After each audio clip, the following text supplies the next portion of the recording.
Okay. Mega love shoutout. Ito naman, kay Bunyog tayo ngayon, Mopsat, no? Actually, hindi ko po ito napapakinggan, pero sa title pa lang, ang ganda ng title nyo, na underestimate na mga pro-Duterte ang taong bayan. Kasi nga, magbubugso, Mopsat, talagang overflowing ang suporta ng taong bayan na ituloy ang impeachment. Akala nila ganun kadali i-dismiss ang impeachment. Halos related din, no? So, pakinggan natin, Mopsat, si Attorney Rene Bueno. Ay, sorry, Attorney Enzo Recto. Alright. Walang sound. Hindi nagsasalita si attorney, Attorney? And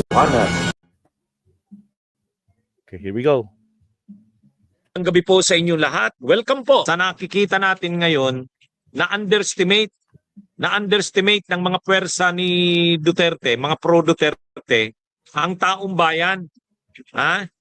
Kaya nagyabang na, di ba? Kaya nagyabang na si Amy Marcos. Sabi ni Amy Marcos, tanggapin nyo na lang kasi na patay na yung impeachment. O di ba? Nagyabang ng ganun si Amy. Tapos si Marcoleta naman, ang sabi, itigil nyo na yung impeachment kung ayaw nyong mapahiya. Ganon ang ano nila, mga kabunyog. Olivia Ibuinga, shout out.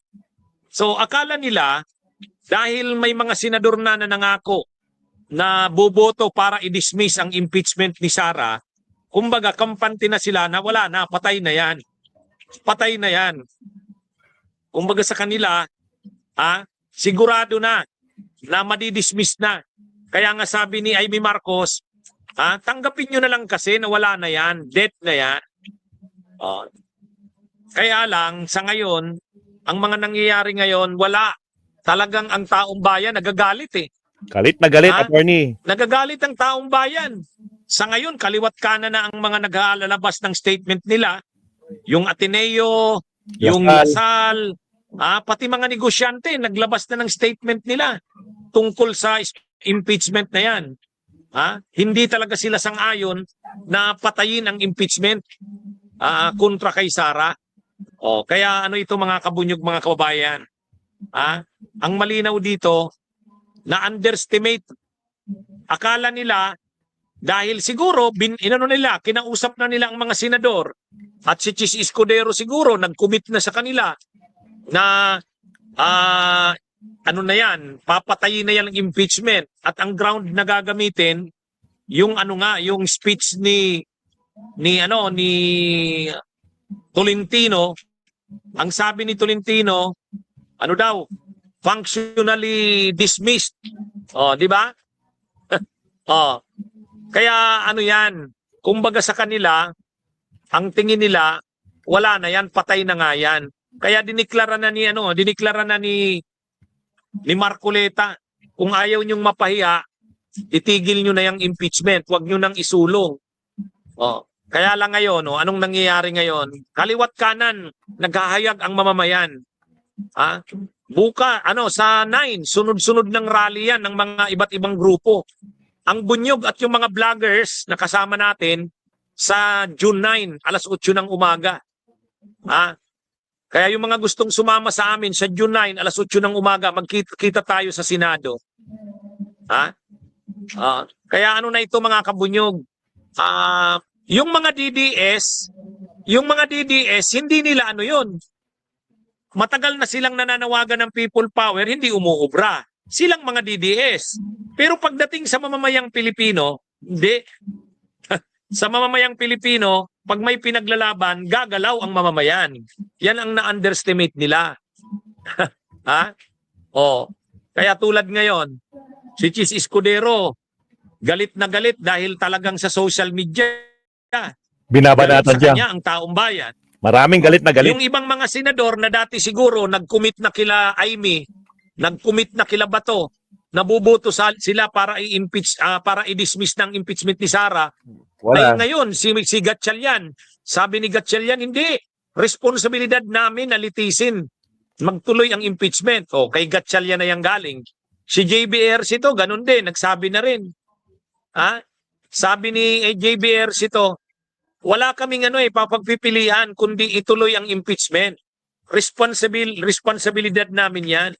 So ibig sabihin, yung mga nangako siguro sa kanila ng mga senador na boboto para i-dismiss ang impeachment, ngayon hindi na sila nakakasigurado. Kasi Ramdam maraming na. mga senador, Nagulat. ang stand nila, ituloy ang impeachment. Si Ping Lacson, si Tito Soto. Kaya ang malinaw dito mga kabunyog, na-underestimate nila. Akala ng mga pro-Duterte black senators, akala nila dahil marami na silang marami nang nakausap siguro sila Bato, marami nang nakausap sila Amy, at nag-commit na i-dismiss ang impeachment kontra kay Sara. Kaya kumbaga sila, kampante na, kumpiyansa na sila na madidismiss na yan, wala na yan. Kaya maaga pa nagsalita na si Amy. Ang sabi ni Amy Marcos, patay na yan, tanggapin nyo na lang kasi wala na yan. Ready to try? Yeah, ready. Narangan tayo, Ma'am, wait lang. O ngayon, anong nakita nila? Galit ng taong bayan. Sunod-sunod ang magiging pagkilos ng iba't ibang mga grupo. Mula sa June 9, June 10, June 11.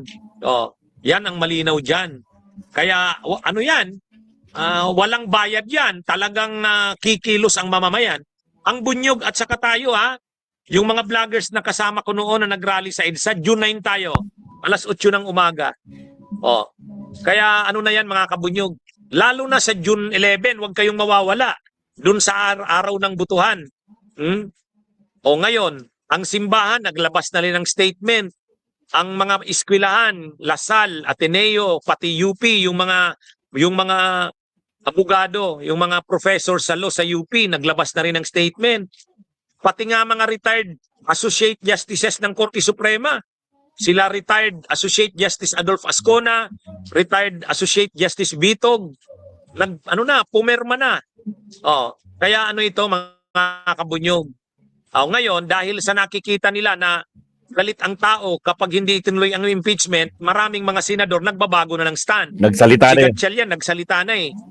Si JB Ejercito nagsalita na rin. Suportado nila ang impeachment. Pati si Cayetano. Kasi sabi nila, hindi ito dapat patayin. Dapat ituloy yan kasi responsibilidad nila yan. Kahit si Chis Escudero na siguro nangako sa kanila na susuportahan ang pag-dismiss ng impeachment basta gawin lang siyang Senate President, ngayon nagbabago na rin si Chis Escudero. Ay, ganun ba? Kumbaga, si Chis Escudero Lumalabot na? nagdidepensa ng sarili niya. Akala ko Kaya lumalabot yan, na. mga kabunyog. Kumbaga ang malinaw dito, nagkamali sila dyan. Na-underestimate nila. Akala nila, kapag nagbutuhan na yung mga senador at dinismiss ng impeachment, igagalang na ng mamamayang Pilipino. Hindi yun. Hindi ganun kadali yun. Ang mamamayang Pilipino ay naghihintay na mapanagot si Sara. Nagtimpi na ang mamamayang Pilipino. Kumbaga matagal na yung issue na yan ng korupsyon ni Sara Duterte. Hinayaan lang ng mamamayang Pilipino na sa impeachment na lang idaan. Wag nang daanin sa ibang pamamaraan, people power man o ano. Pinagbigyan yung proseso na impeachment na lang ang isulong.